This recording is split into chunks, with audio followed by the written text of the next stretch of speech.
भाइयों के बीच इकलौती बहन। 7 भाइयों ने मिलकर बनाया बहन का मांस। एक राजा के 7 बेटे और एक बेटी थी जो खुशी खुशी अपना जीवन बिता रही थी। 7 भाई बहनों में इकलौती छोटी बहन बहुत ही शांत स्वभाव, आज्ञाकारी एवं संस्कारी थी। उसमें सबसे बड़े भाई का विवाह हो चुका था। 7 भाइयों में सबसे छोटा भाई एक आंख से अंधा था। छोटे भाई के दिल में अपनी इकलौती बहन के लिए बड़ा प्यार एवं लगाव था। एक दिन बड़े राजकुमारी अपनी पत्नी और अपने छोटे भाइयों को साथ लेकर अपने खेतों में काम करने चले गए, क्योंकि उस जमाने में खेतीबाड़ी आपसी सहयोग से हुआ करती थी। सभी लोग खेतों में काम करने जाने से पहले अपनी छोटी बहन को खाना बनाने का आदेश देकर घर से निकलते हैं।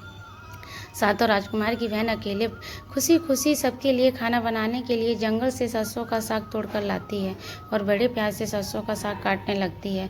उसी दौरान उसकी उंगली भी कट जाती है और एक रक्त की तेज धार निकलने लगती है, जिससे उसका पूरा हाथ खून खून हो जाता है। तब राजकुमारी सोचने लगती है, क्या करूं? अगर दीवार से खून पोंछूंगी तो भैया लोग देखेंगे और चिंता करेंगे, और यदि कपड़े में खून पोंछूंगी तो भाभी खून लगा कपड़ा देखकर महामारी समझकर खाना नहीं खाएंगी। राजकुमारी इस डर से सारा खून सरसों के पत्तों को और खून बहने से रोकती है और इसी खून लगे साग की सब्जी बनाती है। जब सारे भाई, उसके भाई और भाभी खेतों से लौटते हैं तो छोटी बहन हमेशा की तरह सबके लिए साफ थाली में खाना और मिट्टी के लोटे में पानी पीने के लिए देती है, और सभी एक साथ खाना खाते हैं और पके हुए साग को खाकर खाने की जमकर तारीफ करते हैं। वे सब अपनी बहन को पूछते हैं कि बहन, तुम्हारे द्वारा बनाया हुआ यह साग बहुत बार खाया है, परंतु आज की बनी सब्जी का स्वाद बहुत ही अद्भुत लगा। बताओ कैसे और क्या क्या मिलाकर इतना स्वादिष्ट सब्जी बनाई है। पहले तो राजकुमारी डर से सहम जाती है कि कहीं भाइयों को पता तो नहीं चल गया कि मेरे हाथ की उंगली कट गई है। फिर वह थोड़ा सोचकर बोलती है कि कुछ नहीं भैया, जैसा हमेशा की तरह सब्जी बनाती हूँ वैसे ही बनाई है। राजकुमारी अगले दिन 7 भाइयों के अनुरोध पर फिर से एक बार वही सब्जी का साग बनाती है, परंतु भाइयों को पिछले दिन जैसा स्वाद नहीं मिलता। फिर ऐसा ही अनुरोध 3-4 बार हुआ, लेकिन खून लगे स्वाद उसके मन मस्तिष्क से उतर ही नहीं रहा था। असलियत जानने की जिज्ञासावश 7 भाई और भाभी ने उससे उस दिन खाना बनाने का तरीका जानने की जिद करने लगे। मजबूरन राजकुमारी को सारी घटना बतानी पड़ी। सच्चाई मालूम होने पर 5वां भाई, जो बहुत ही लालची किस्म का था, उसने बाकी भाइयों से कहा कि बहन का खून स्वादिष्ट लगा तो इसका मांस कितना स्वादिष्ट होगा। यह बोलकर सभी भाइयों के बीच चर्चा करने लगता है। इससे छोटे भाई को छोड़कर बाकी भाइयों ने राजकुमारी को मारकर उसका मांस खाने को राजी हो गए थे। मांस खाने की सोचकर उन सभी के मुंह से लार टपकने लगती है। भाइयों के मन में स्वादिष्ट खाना खाने के लिए वे कितना लालची बन गए, इसका आभास राजकुमारी को हो गया कि किस प्रकार उसके भाई उसके मांस को खाने की लालसा रखते हैं।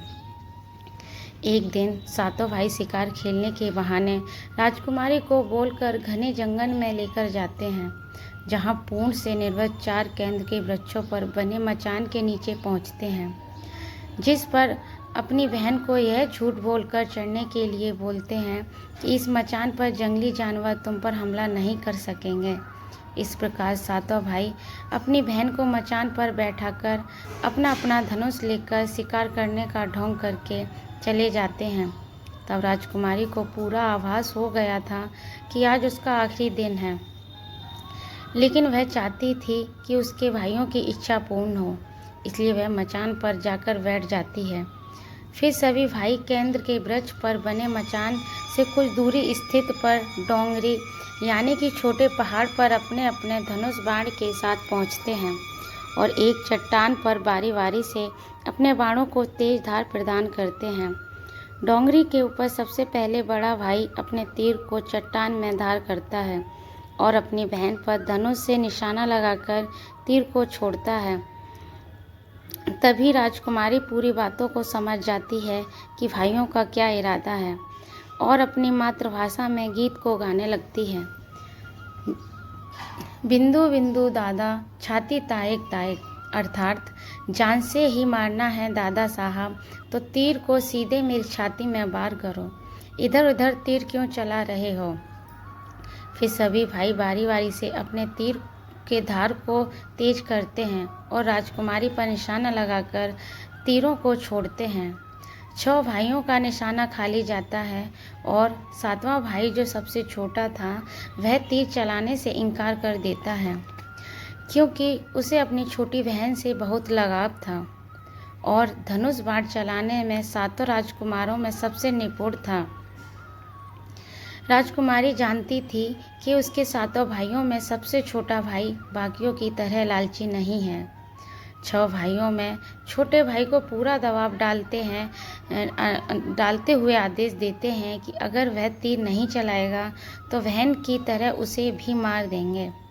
फिर छोटा राजकुमार उदास मन के साथ तीर में थोड़ी ही धार लगाता है और दूसरी दिशा में तीर को छोड़ने की कोशिश करता है और तीर को धीरे से ही छोड़ता है। राजकुमारी हर बार की तरह इस बार भी वही गीत गाती है, बिंदु बिंदु दादा छाती ताइक ताइक। इतने में छोटे भाई का तीर सीधे राजकुमारी के सीने को भेद देता है और राजकुमारी की आत्मा शरीर से अलग हो जाती हैं और उसकी आत्मा उसी स्थान पर भटकने लगती हैं। तभी वह देखती है कि उसके शरीर का मांस खाने के लिए उसके भाई कैसे ललचा रहे हैं और सबसे छोटे राजकुमार को जबरदस्ती मार पीट कर उसके शरीर को काटने का आदेश देते हैं। बहन के मांस को पकाने के लिए बहुत सारी सूखी लकड़ियां लाने के लिए छोटे राजकुमार को जंगल भेजा जाता है।